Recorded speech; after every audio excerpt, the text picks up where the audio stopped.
چین نے پاکستان کو تجارتی ڈیٹا فراہم کرنا شروع کر دیا۔ اس تازہ ترین اقدام سے 100 ارب روپے کی ٹیکس چوری روکی جا سکے گی۔ پاکستان اور چین کی دوستی اقوام عالم میں ضرب المثل کی سی حیثیت رکھتی ہے۔ دونوں ممالک میں محبت، برابری اور باہمی عزت کا رشتہ ہر گزرتے دن کے ساتھ مضبوط سے مضبوط تر ہوتا جا رہا ہے۔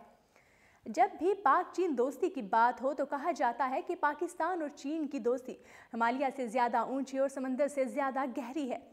دونوں نہایت قریبی اور مضبوط سیاسی اور معاشی تعلقات کے حوالے سے دنیا بھر میں جانے اور پہچانے جاتے ہیں۔ یہ تعلقات کوئی نئی نہیں بلکہ گزشتہ 7 دہائیوں پر محیط ہیں اور ان کی جڑیں بہت گہری اور مضبوط ہیں۔ اگر کہا جائے کہ پاکستان اور چین دکھ سکھ کے ساتھی ہیں تو کچھ غلط نہ ہوگا۔ دونوں ممالک کے حکمرانوں کے ساتھ عوام بھی ہمیشہ ایک دوسرے کے ساتھ محبت اور دوستی کا دم بھرتے نظر آتے ہیں۔ تاہم سی پیک کے آنے کے بعد اس دوستی کو ایک نئی جہت ملی ہے۔ اس حوالے سے تازہ ترین خبر یہ ہے کہ پاک چین تجارتی تعلقات میں بڑی پیش رفت سامنے آئی ہے۔ چین نے پاکستان کو تجارتی ڈیٹا فراہم کرنا شروع کر دیا ہے، جس سے یہ انکشاف ہوا ہے کہ اس وقت پاکستان اور چین کے درمیان 4 سے 6 ارب ڈالرز کی انڈر انوائسنگ ہو رہی ہے۔ یہ الیکٹرانک ڈیٹا کے حصول کے بعد اسمگلنگ پر قابو پانے میں مدد ملے گی۔ دونوں ملکوں کی دو طرفہ تجارت میں انڈر انوائسنگ کو ختم کرنا ممکن ہوگا۔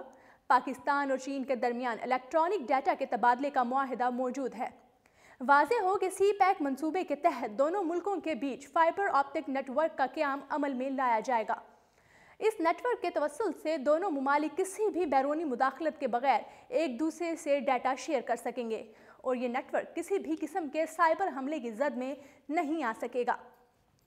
دوسری جانب دوست ملک چین سے لیے جانے والے قرضوں کی پہلی بار تفصیلات بتا دی گئیں۔ وزیر خزانہ اسد عمر نے بتایا ہے کہ چین سے کیا جانے والا قرضہ پاکستان کے مجموعی بیرونی قرضوں کا 10% ہے۔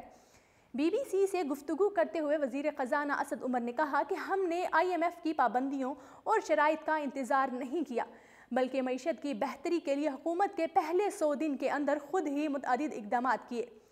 پہلے 100 دن کے اندر گیس اور بجلی کی قیمتوں میں اضافہ کیا گیا، نئے ٹیکسز لگائے گئے، شرح سود میں اضافہ کیا گیا اور ملکی کرنسی کی قدر میں کمی کی گئی۔ اقتصادی اور مانیٹرنگ پالیسی اصلاحات کی صحیح سمت میں جا رہے ہیں جس کی اس وقت ضرورت ہے۔ ہمیں IMF سے معیشت کے بارے میں ہدایات لینے کی ضرورت نہیں بلکہ ہم وہی کر رہے ہیں جو ہمارے خیال میں ہمیں کرنے کی ضرورت ہے۔ بی بی سی کے مطابق وزیر خزانہ نے تصدیق کی ہے کہ اس وقت اصلاحات کے معاملے پر IMF اور حکومت کے درمیان اختلافات ہیں لیکن بات چیت جاری ہے۔ یہ اختلافات اقدامات کی رفتار ترتیب پر ہیں۔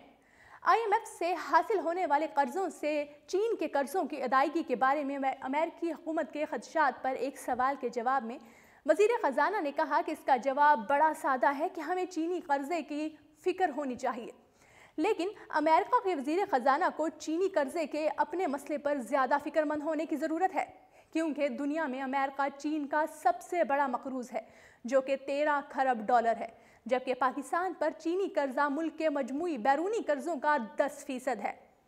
اسد عمر نے اس کے ساتھ سوال اٹھایا کہ ہم گزشتہ 3 برسوں میں IMF سے 12 مختلف پروگراموں میں گئے لیکن یہ سوال پہلے کیوں نہیں پوچھا گیا کہ کس ذرائع اور کس ملک نے پاکستان کو کتنا قرضہ دے رکھا ہے۔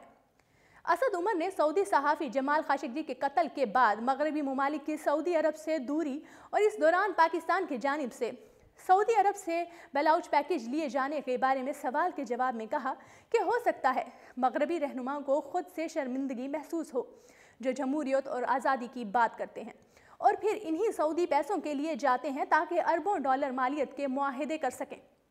مغربی دنیا کے رہنما صدر ٹرمپ اٹھ کھڑے ہوئے اور کھلے عام کہا کہ وہ سعودی عرب سے بہت زیادہ بزنس لے رہے ہیں اور میرے لیے پریشانی ہے نہیں کہ خاشقجی کے ساتھ کیا ہوا۔ پاکستان کے صوبہ بلوچستان میں چینی منصوبوں کے بارے میں پائے جانے والے تحفظات اور وہاں شدت پسندی کے واقعات کے بارے میں ایک سوال کے جواب میں اسد عمر نے کہا کہ یہ بلوچستان کے لوگوں کا غصہ نہیں بلکہ یہ اسپانسرڈ دہشت گردوں کی سرگرمیاں ہیں جو پاکستان کے باہر سے مالی وسائل اور تربیت حاصل کرتے ہیں۔ بلوچستان کو عدم استحکام سے دوچار کرنے اور اس کے ذریعے سی پیک کو عدم استحکام سے دوچار کرنے کی سنجیدہ کوششیں ہیں اور اس پر کوئی اختلاف رائے نہیں کہ اس کی سربراہی بھارت کر رہا ہے۔